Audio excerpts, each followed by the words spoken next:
Boy, you know, it's fascinating in making observations. Something that I really try to strive for in doing my birds, different bird sculptures, and that is the accuracy and the anatomy of the wings on you know, these winged creatures, and sculpting doves or whatever. I made an interesting observation here. See the primaries, how the edge of the feather is going towards the dove on this specimen that fell to the ground.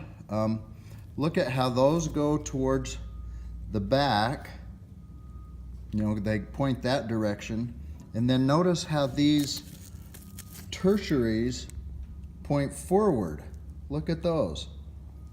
And yet, right when it gets over here, then they go again like the primaries and the secondaries. See that? Look how they go forward right there, and those go point backwards, and then right there they go forward also, or backwards also. I mean, that is just fascinating to me. I've never made that observation before.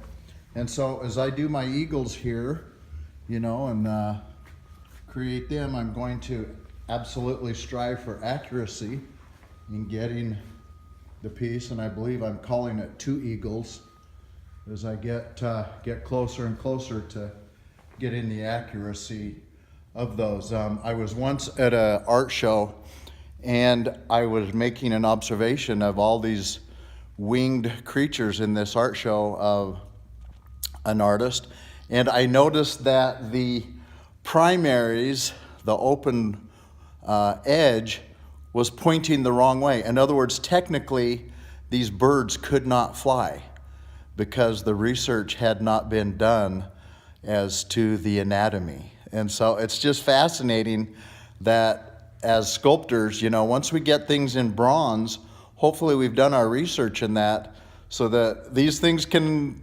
legitimately fly, so that you know, nature can propel itself properly based on what we as sculptors, as artists, have cast in bronze. I think that's so important that we do this research before we do things. And not that everything is going to be perfect. I mean, we can't always get everything perfect.